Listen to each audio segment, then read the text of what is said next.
So No Country for Old Men is one of the greatest movies of all time, and I don't think that's hyperbolic to say. This is truly one of the best movies that you can watch, and I'm sure that it will be shown in film schools for decades because every single little element of this movie is nearly perfect.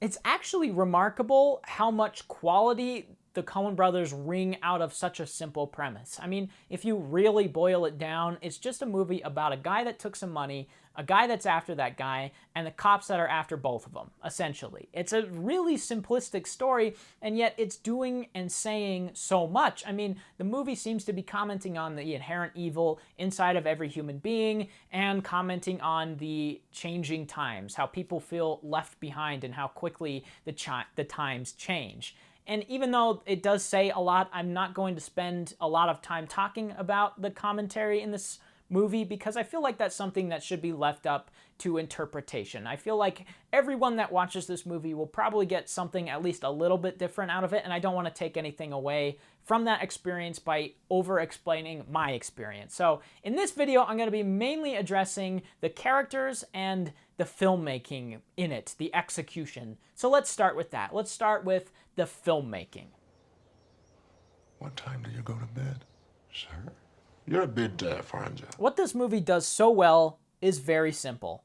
It executes every scene in the exact perfect way. Take the iconic coin toss scene, for example. We start off with this shot, which establishes location, which is a country gas station. We then cut to this old man that runs the shop. It's shot in just a simple lockdown shot that Anton Chigurh walks into, asking how much the snack that he is eating costs. The man says 69 cents, then Chigurh asks about the gas, and instead of just telling him, the old man tries to make small talk. And with the fourth cut in the scene, Anton lifts his head and is clearly upset with the old man. How much? 69 cents. And the gas? Y'all getting any rain up your way? What way would that be?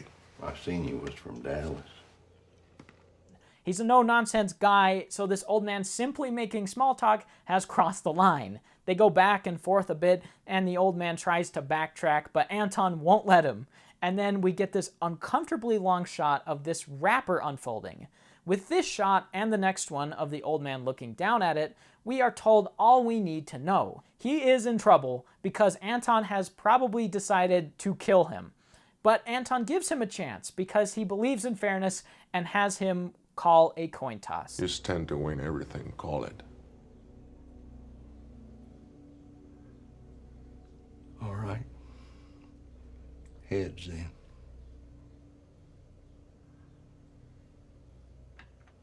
Well done.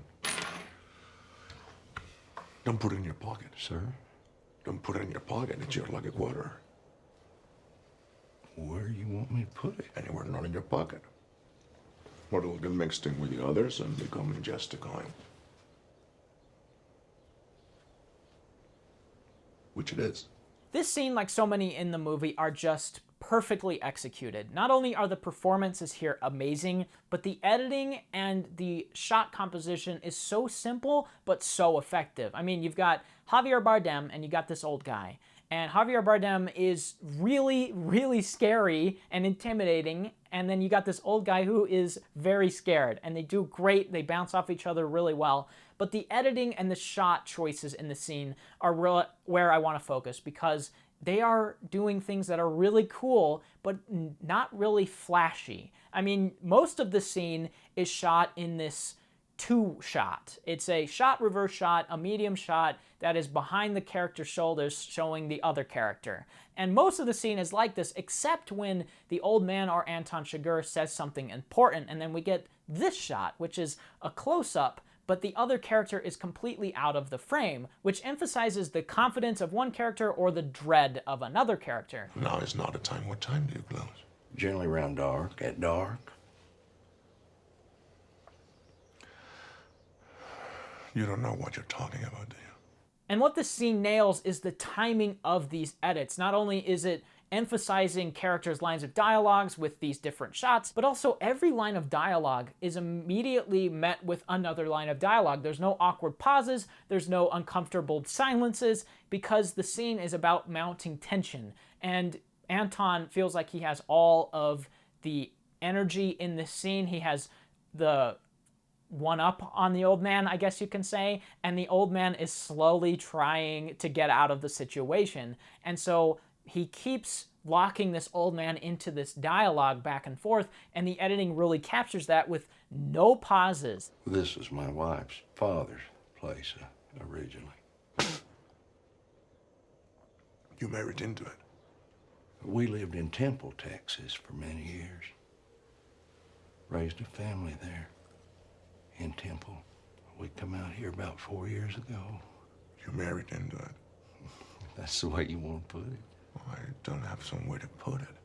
I also love that there's no music in this movie. It's such a little choice, but it really does make a big impact because the movie is going for realism here, and if a score was here, then it may undercut that realistic tone that it's going for. I mean, the movie is super confident in itself, and if you added music to it, then that might undercut it, like I said, but I really love that it doesn't need a music sting to tell you that something's scary or a swell to tell you that something emotional is happening. It just kind of leaves you with the movie, which really lets you get invested. It really lets you get immersed in this world. It puts you right there with the characters, and it helps you get into their shoes and be truly terrified of this character that's just a force coming after them, or them going after him. It really helps you to get involved in the world.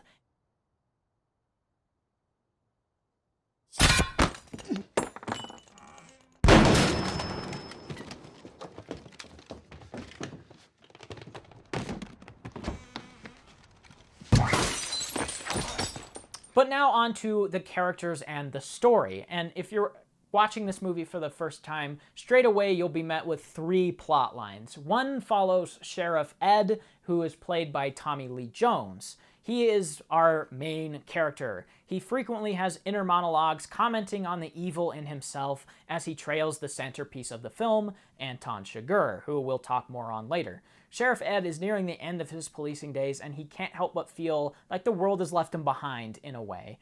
Things aren't as they were, and as he trails this force, he slowly comes to realize that. It's something he's never seen before, and this shows him that his time is up.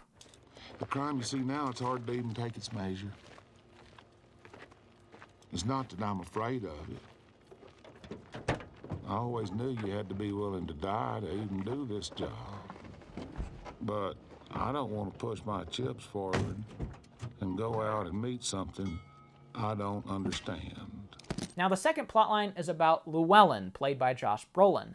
He's the character that we see the most of, despite him not truly being the main character. Early on, we see him stumble on a shooting gallery, leaving a bunch of people dead. Far from the scene, he grabs a bag of cash and takes off with it. Shortly after this is when Anton starts coming after him. From here, Llewellyn is constantly on the run, trying to avoid death before it inevitably comes for him, in a scene that you never see. Yes, one of the main characters of this movie dies off camera. You don't get to see what happens. I mean, it's strongly implied what happens because you see a car of Mexican people running off, and there's a couple dead people in his room, so you can imply that the Mexican mafia that he stole the money from came to kill him. But you don't see it, which really enforces the themes of the movie, the pessimism of the movie, and the inevitability of death, which I really love. And that brings us to our third subplot. That one features Anton Chigurh, the antagonist of the movie. He is an unstoppable force that doesn't care about anyone or anything. He doesn't care if you beg or plead or offer him money to spare you. He won't. In fact, there's many scenes where he seems to meet with people face to face before killing them because he gets some kind of pleasure out of it. If the rule you followed, Brudget is, of what use was the rule? He has one goal in mind, and nothing will stop him from reaching that goal. He's hired to get this bag of cash back by any means necessary, which leads to some supremely tense sequences. And that's the movie in a nutshell. Just these three characters on the run or running after somebody. It's super simple, but all of the characters in this movie, even the side characters that I won't mention, are really interesting and really memorable. They all have clear motivations and they all have very defining traits that make them who they are. They're all very well-developed, well-fleshed-out characters that I really like. Despite Anton Chigurh being like pure evil, he is a memorable villain. He may be one of the greatest villains of all time because he is so understandable. You don't understand why he's doing it per se, but you can understand his point of view. He's just so deadpan, so emotionless, and that emphasizes his character just being an unstoppable force. So you get that,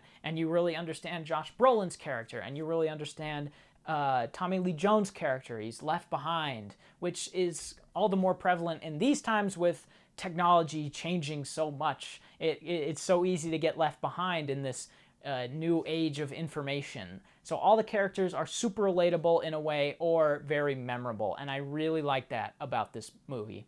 But that's pretty much it. That's No Country for Old Men, a movie that is truly one of the best movies that you can watch. It's simply one of the greatest movies of all time. And again, I don't think that's hyperbolic. I absolutely love it. Everything that it does is perfection. The editing, the sound design, the characters, the performances, the script, the direction, the cinematography, the dialogue, everything, the pacing. It's just perfect. So if you haven't watched it, go watch it. It used to be on Netflix. Not sure if it is anymore, but definitely check it out if you haven't. So that's it. And bye-bye. In the dream, I knew that he was going on ahead. He's fixing to make a fire somewhere out there in all that dark and all that cold. I knew that whenever I got there, he'd be there.